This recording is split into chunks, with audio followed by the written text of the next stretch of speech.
Aujourd'hui, petite vidéo rapide, on va parler de nourriture instinctive, l'origine en fait de beaucoup de choses. Et vous allez voir que c'est un sujet qui est extrêmement intéressant. Je pense qu'il vous est déjà arrivé d'avoir envie de manger de la viande, voilà, une folle envie de viande. Ça peut s'expliquer par exemple par une carence en fer. Si vous manquez un peu de fer, eh bien dans la viande il y a beaucoup de fer, donc ça peut s'expliquer comme ça. Parfois le soir, vous pouvez aussi avoir des fringales sucrées. Alors les fringales sucrées, elles peuvent être de plein de raisons différentes, notamment d'un point de vue émotionnel. Ça peut aussi être lié à une carence en tryptophane, qui est un acide aminé nécessaire pour générer la sérotonine, qui est une hormone du bonheur. Et ça peut aussi être une carence en magnésium. Donc en fait, votre corps, a priori, saurait vers quoi vous emmenez naturellement. Naturellement, vous avez envie d'aller vers certains types d'aliments quand vous avez certains types de carences. Et en fait, ça, on va voir que c'est vraiment ancré dans nos gènes. C'est un peu une sorte d'héritage génétique de nos ancêtres depuis la nuit des temps. Et on va en parler tout de suite.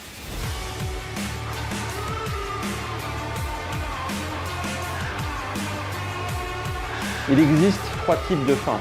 La faim physique, celle que vous ressentez lorsque vraiment vous avez faim, que vous n'avez pas mangé depuis de nombreuses heures par exemple, ou lorsque vous avez, je sais pas moi, marché toute une journée et qu'à la fin, bien forcément vous avez faim parce que vous avez un manque de calories.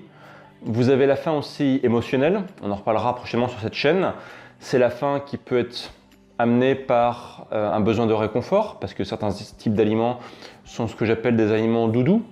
Et puis vous pouvez aussi avoir la faim qu'on appelle plus conventionnelle, parce que c'est simplement l'heure de manger. Je sais pas, voilà, vous mangez à 19h et c'est l'heure de manger. Donc à 19h, eh bien, pouf, vous avez faim, c'est automatique. Donc trois types de faim, mais aujourd'hui, on va évoquer en particulier une seule de ces faims, c'est la faim physique. Et vous allez voir que la faim physique, eh bien justement, par rapport à ce que j'ai expliqué en introduction, elle est plutôt bien fichue si on sait s'écouter et si on fait confiance à nos gènes.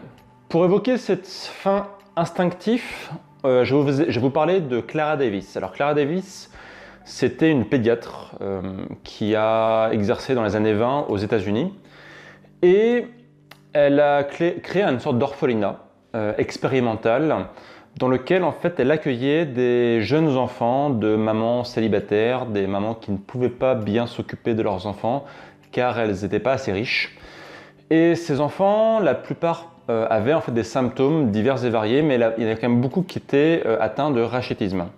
Alors, je ne sais pas si vous connaissez cette pathologie, c'est une pathologie qu'on peut avoir lorsqu'on a un déficit de calcium et de vitamine D. Donc normalement, si vous suivez mes vidéos, vous ne pouvez pas avoir cette pathologie qui, déjà de fait aujourd'hui, est très rare, mais surtout si on mange sainement, il n'y a quasiment aucun risque d'avoir cette pathologie. Dans les années 20 aux États-Unis, c'était différent, une autre époque, un autre lieu, et il y avait donc beaucoup d'enfants qui étaient atteints de rachitisme. Et Clara Davis a eu une idée de faire une expérience qui n'avait jamais été faite au préalable. Cette expérience, c'était justement de voir comment elle pourrait résorber les carences profondes de ces enfants, mais sans aucune intervention humaine ou presque, juste en laissant les enfants manger naturellement ce dont ils avaient besoin en allant eux-mêmes vers la nourriture.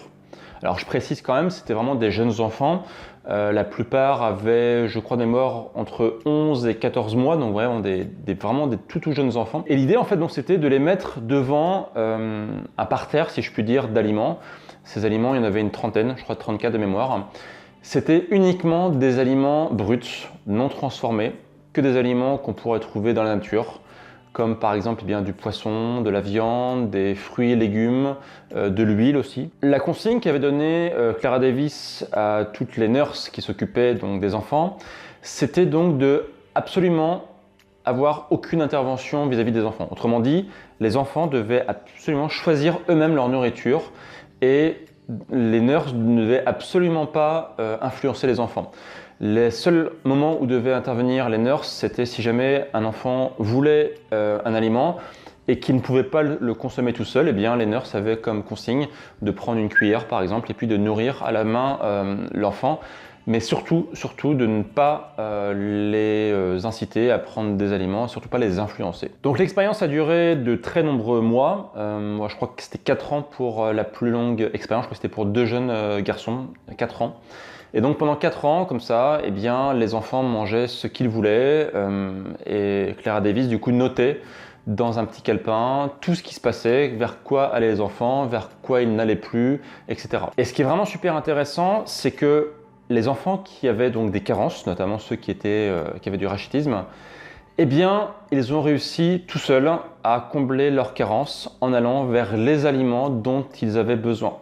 Par exemple, les enfants donc, qui avaient le rachitisme, eh bien, ils allaient naturellement vers l'huile de foie de morue, qui est donc très riche en vitamine D. Sauf qu'on va pas se mentir, c'est pas quelque chose qui est très sexy de base, c'est pas quelque chose qu'un enfant va vouloir consommer naturellement. Et les enfants qui donc étaient en carence de vitamine D, eh bien, allaient naturellement vers ces aliments. Et là où c'est encore plus fort, c'est que lorsque leur carence était terminée, lorsqu'ils avaient retrouvé un état de santé normal, eh bien, ils n'allaient plus vers ces aliments, ils n'en consommaient plus. Autrement dit, leur petit corps, qui était vraiment tout jeune et qu'ils n'avaient quasiment aucune notion de la nutrition, de ce qu'il fallait manger ou pas pour être en bonne santé, ils ont juste écouté leur instinct. Ils ont juste eu envie d'un aliment parce qu'ils savaient inconsciemment, on va dire de par un héritage génétique ancestral, que c'était cet aliment-là qu'il leur fallait pour rester en bonne santé. Et donc ça se rapproche un petit peu de ce que je vous expliquais en introduction. Naturellement, parfois, vous pouvez avoir envie d'aller vers la viande parce que vous êtes peut-être carencé en fer, pardon. Parfois, vous avez besoin de tels aliments parce que vous avez besoin de tels micronutriments que vous manquez.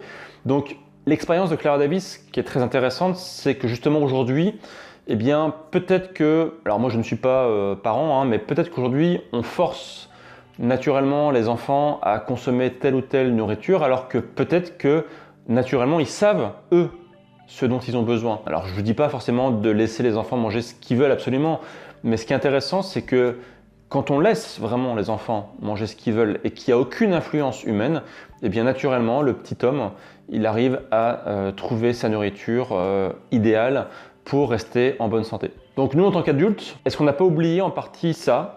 Est-ce que justement parfois on va vers une alimentation qui est peut-être un peu trop conventionnelle, qui est peut-être pas assez diversifiée, qui répond pas assez à nos besoins profonds? Est-ce que c'est pas une alimentation qui est plus émotionnelle justement, plus que physique? Donc c'est quelque chose qu'il faut essayer de creuser. Je dis pas forcément la réponse à ces questions, mais c'est vraiment intéressant de voir que la nature est bien faite et que naturellement l'humain en tant que mammifère, on va dire lambda, eh bien, peut naturellement trouver ses aliments idéaux et il faut parfois se faire confiance. Et je ne dis pas forcément qu'il faut tout le temps s'écouter parce que, comme j'expliquais tout à l'heure, il y avait là aussi la faim émotionnelle. Et la faim émotionnelle, elle est irrationnelle. C'est-à-dire que quand on est, par exemple, quand on va pas bien, des gens qui ne sont pas en très bonne santé mentale, je sais pas, vous venez d'avoir un très gros choc psychologique, il y a peu de chances que vous ayez naturellement envie de manger des brocolis. Quelqu'un qui est triste aura peut-être plus envie de manger justement du sucre parce que le sucre, c'est quelque chose qui est bon pour justement sécréter l'hormone du bonheur. C'est pas bon pour la santé, mais c'est bon pour l'hormone du bonheur. D'ailleurs, une petite parenthèse, dans mon programme Décrocher du sucre, où j'explique aux gens comment arrêter d'être addict au sucre, eh bien, je leur explique que parfois, on peut avoir envie d'aller vers le sucre parce que justement, on a des carences. Ces carences, en fait, il faut les combler en ayant justement un apport multivitaminé nécessaire. Et pour beaucoup de gens, en fait, ça marche. Juste en remettant en fait les niveaux, eh bien, on n'a plus envie d'aller vers le sucre parce qu'on n'a plus de carences. Et donc, c'est pas systématiquement émotionnel. L'émotion peut rentrer dans l'équation, mais c'est pas forcément systématique. Donc d'ailleurs, si cette formation vous intéresse, comment décrocher du sucre, je vous la mets dans la description de la vidéo. C'est le premier lien qui apparaît et je vous mets aussi ici si ça vous intéresse. Question du jour, est-ce que vous aussi, vous avez parfois envie de certains aliments? Alors, je ne parle pas ici d'un point de vue émotionnel, je parle vraiment d'un point de vue physique. Est-ce que parfois, physiquement, vous avez envie, comme ces petits bébés, d'avoir certains types d'aliments? Est-ce que après avoir consommé ces aliments, ça va mieux? Donc, je ne parle pas encore une fois des émotions ici, je parle vraiment de viande, de poisson, de certains types de légumes, etc. Dites-moi dans les commentaires, ça m'intéresse de savoir si vous aussi, parfois, vous avez envie de certains types d'aliments. Pensez à vous abonner à la chaîne YouTube si ce n'est pas encore fait, je publie actuellement une vidéo par jour et moi je vous retrouve donc demain pour une prochaine vidéo. D'ici là bien sûr, prenez soin de vous, ciao ciao!